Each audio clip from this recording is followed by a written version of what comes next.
Assalamu alaikum. My name is Camille Dubois, and I am from Paris, France.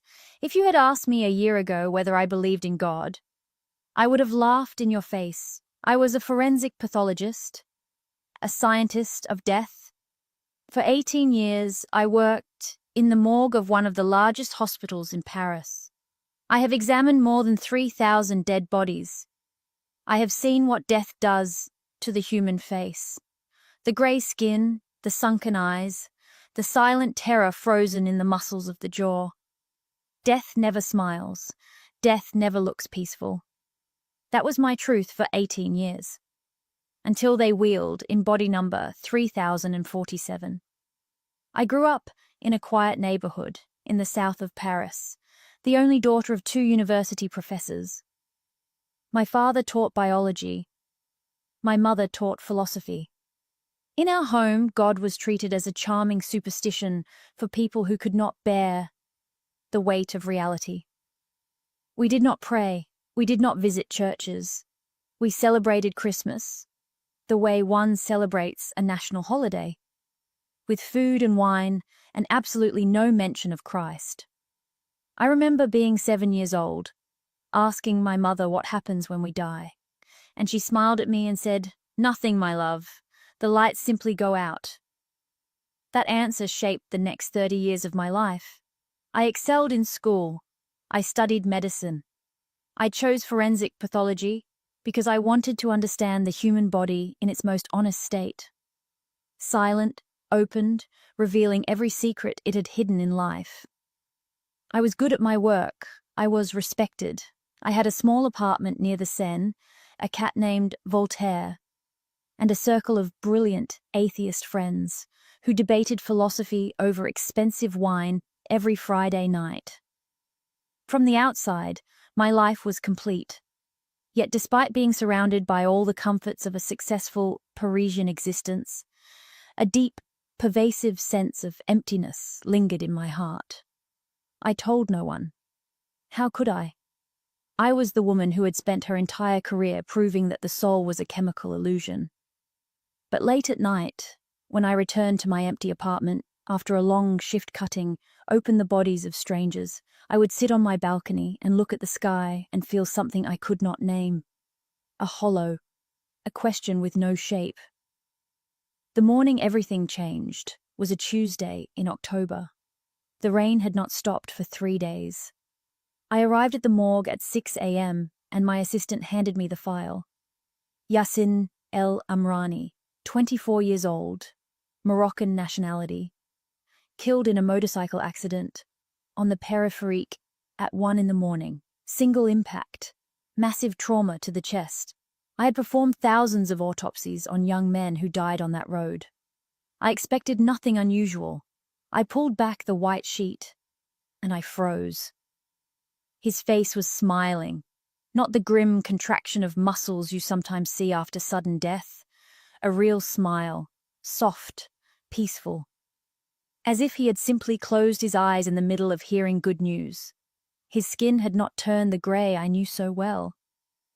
There was a warmth in his expression that defied every physiological rule I had ever learned. I stood there, with my scalpel in my hand, and I could not move. My assistant, a young man named Julien, walked in behind me and stopped. He whispered, "Madame Dubois, are you all right?" I did not answer him. I was looking at a contradiction. I was looking at a body that had not received the message that it was dead. I performed the autopsy.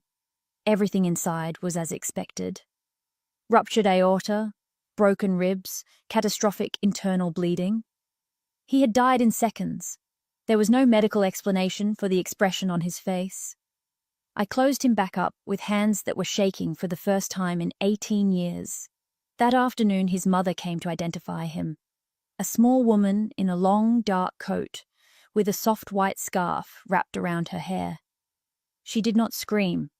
She did not collapse. She placed her hand on her son's cheek and she whispered something in Arabic, and tears fell silently down her face. Then she looked at me, and she said in careful French, "Madame." My son was a believer. He died with the name of Allah on his lips. This is why he is smiling. He saw what we cannot yet see. And she walked out. I went home that night, and I could not eat. I could not sleep. I sat on my balcony in the cold October rain, and I asked the empty sky, for the first time in my adult life, what did he see? The next morning I did something I had never done before. I went to a bookshop near the Sorbonne, and I bought a French translation of the Quran. I told myself it was scientific curiosity, a pathologist studying a strange phenomenon. I hid the book under my mattress like a teenager, hiding a forbidden novel.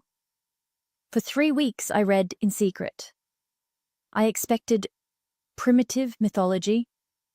I expected contradictions and absurdities I could mock with my friends over wine. Instead, I found something that terrified me. I found a book that knew me, a book that described the embryo in the womb with a precision that left my medical mind stunned. A book that spoke of the seas, of the mountains, of the human heart, with an authority I could not explain away. And then one night I reached Surah Al-Fajr. I read the verses where Allah calls to the soul at the moment of death. O reassured soul, return to your Lord, well pleased and pleasing to him. Enter among my servants and enter my paradise. I dropped the book. I understood, in that single moment, what Yasin had seen. I understood why he was smiling. The realization that dawned on me next was not a thought. It was a flood. 18 years of certainty collapsed inside my chest like a building falling in on itself. I sat on the floor of my apartment and I wept, the way I had not wept since I was a child. I did not know the words, but I felt like I understood everything. I tracked down Yasin's mother. Her name was Fatima. She lived in a small apartment in the 19th arrondissement. I knocked on her door without warning, a Parisian pathologist with red eyes and a Quran in her bag. She opened the door and she looked at me, and without a single question she said, "Come in, my daughter. The tea is ready." We sat in her kitchen. The smell of mint and cinnamon filled the air. She did not lecture me. She did not push me. She poured me tea in a small glass with golden patterns, and she told me about her son, about how he prayed 5 times a day, even on the construction sites where he worked, about how he sent half his salary home to his grandmother in Casablanca, about how the last message he sent her, 2 hours before the accident, was a verse from the Quran that said, "Indeed, to Allah we belong, and to him we shall return." I asked her, with a voice that barely held together, "Fatima, how do I become Muslim?" She took my hand across the table. She smiled the same soft smile I had seen on her son's face in the morgue. And she said, "You already are, my daughter. You only need to say the words." I pronounced the Shahada in that small kitchen, with the steam of mint tea rising between us, on a grey Tuesday afternoon in Paris. I bear witness that there is no God but Allah, and I bear witness that Muhammad is his messenger. It was as if a lightning bolt had struck my soul, illuminating every dark corner of doubt I had ever harbored. I have been Muslim for 9 months now. I still work at the morgue. I still examine the bodies of strangers, but I no longer see only flesh and silence. I see souls that have departed. I see the unmistakable difference between those who died in fear and those who died in peace. And every time I pull back a white sheet, I whisper a small prayer for the one who has already gone home.